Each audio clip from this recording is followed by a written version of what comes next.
Hello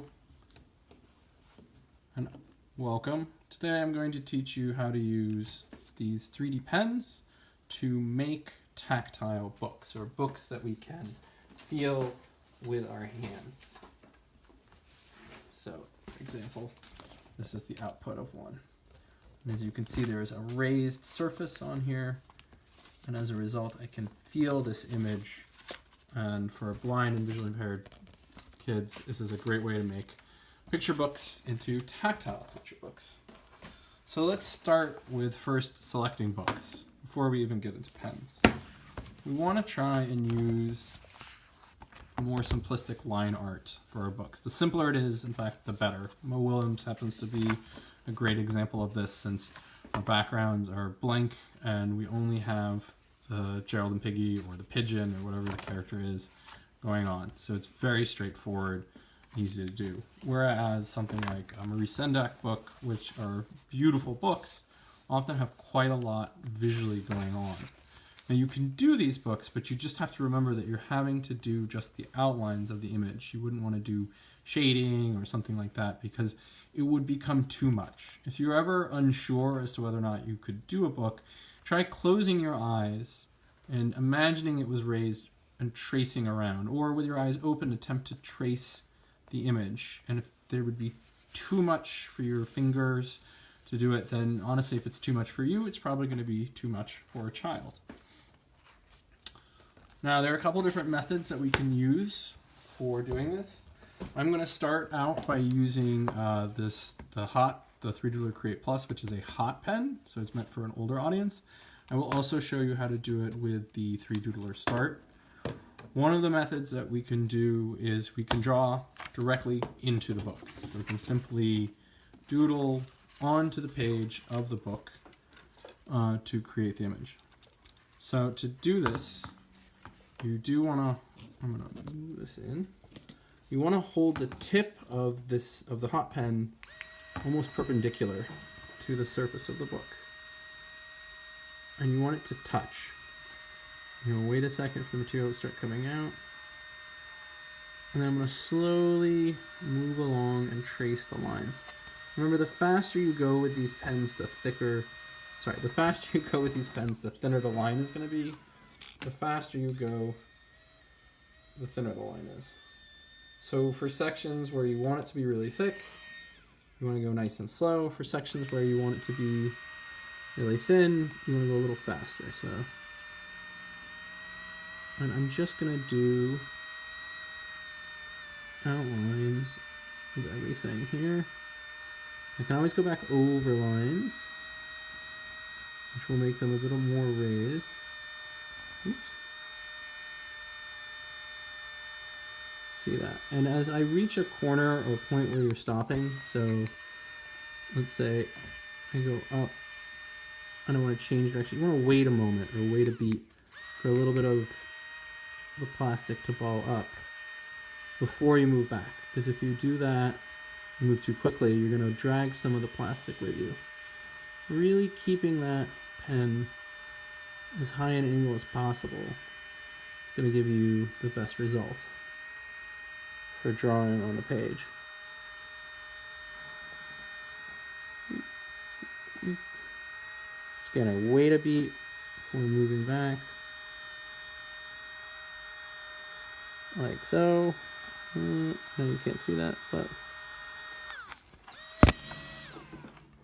and so as you can see, we have made a raised surface. So obviously one of the methods is to draw directly into the book. Now I forgot to do things like the mouth, which I'll just quickly do. And I'm just going to fill in the whole area.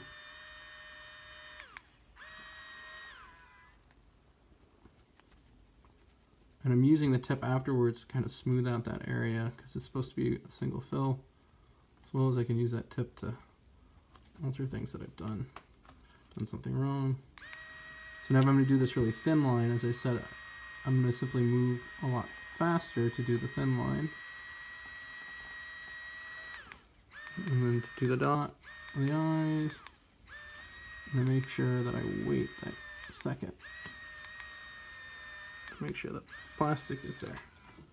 But now we can feel this. I can always clean that up a little bit. Oop. So that was one method where I'm drawing directly into the book. Now I have it. Now this works, but you are going to find that as the pages fill up, the book is going to get a little thicker than it was before. And there's the chances that if someone is bending it too much, it might come off. And it's pretty stuck on there. And that's the advantage of using the PLA plastic, the green setting. Whereas if you were to use the ABS plastic, it'll peel off much more easily. Okay. Now, I'm also going to do this really quickly with the low temperature pen, where I'll doodle inside the book, and then we'll move on to another method. So with this pen, the 3D Ruler Start, because it's low temperature, we can actually touch the material as it's coming out. Now, I'm just going to do Gerald, but what I do is I can move along. Once again, I'm trying to keep it perpendicular, but this time I can tap the plastic down with my finger. And you want to actually do that to make sure it's nice and stuck to the surface, because we want it to stay there.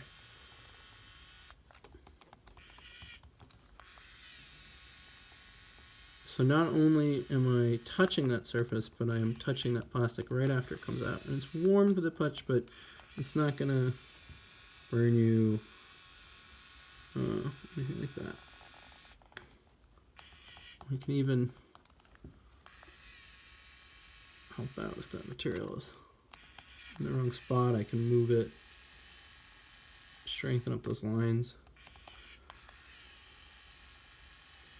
Now I could also just lay it at a slightly higher angle, but then you see what happens where I pull away and it'll take some of it with it, which is why it really is best to make contact with the surface and then to tap it afterwards.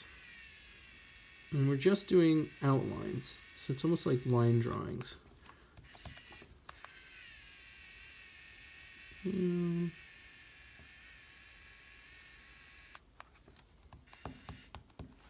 That gives you a good idea. So now this is tactile. And the Start plastic is pretty sticky as well to paper. It still can come off, but it takes some effort. So that's one method.